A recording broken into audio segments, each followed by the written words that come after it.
Hello YouTube, this is Your Six Covered? I'm here today doing a digital camouflage on an AR-15. It's set up for long range as far as 223 is concerned, as long as 223 will reach out there.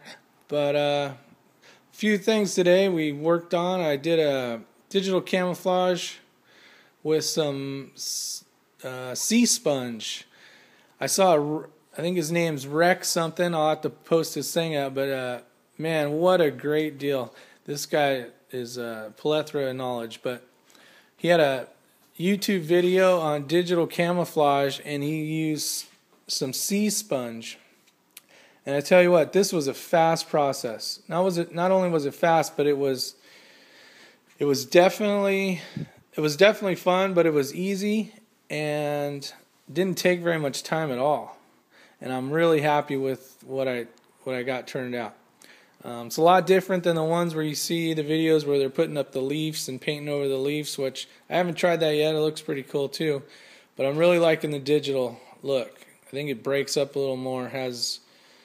There's less areas to look at. So things we did: camouflage, Rust-Oleum rattle cans. The camouflage colors, I mean, you could basically do this in any color you wanted, but I'm looking for a flat color that'll hide in the weeds in the desert. So started with this color right here, coyote brown. Painted the whole thing. I'll put some pictures on. But after it was taped up and wiped down with alcohol and all that, and cleaned all the oil and that kind of stuff off, we started with that color. I was kind of worried at the beginning. Right when I started with this and started painting it, I was thinking, oh man, what did I do? But you know what? I'm really happy with how it turned out. So I'm pretty excited. I still got to do a scope once I figure out which scope I want to put on it. And I don't know. I'm hoping you guys like it. I'll put the links to Rex's site in there. Man, he's got some great information on long-range sniper stuff. Really seems to be a knowledgeable guy as far as in the area of shooting. So if you guys need any information on that, look him up as well. But here's the colors I used. Got them all at what was it, Home Depot. Picked them all up. I think it was $4 a can or something like that. I started with this color. Painted the whole thing, coyote brown.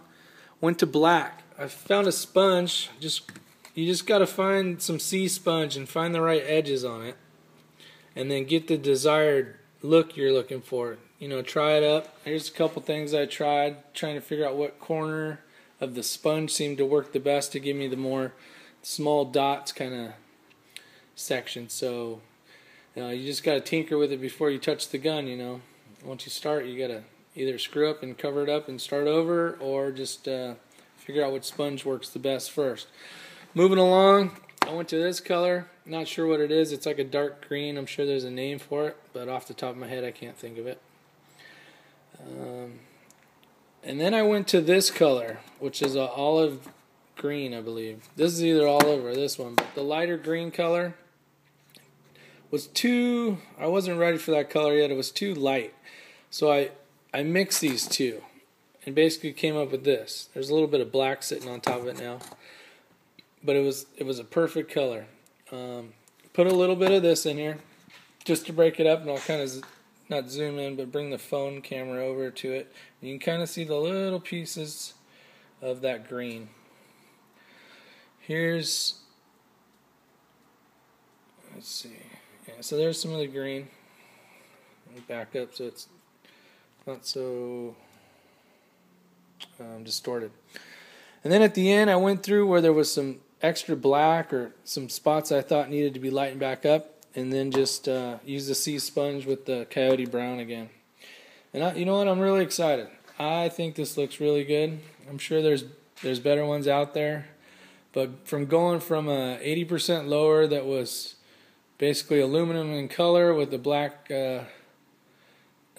top on it, or upper I should say, I'm impressed. I like it. So tell me what you guys think, and take care. Be safe. Remember, is your six covered?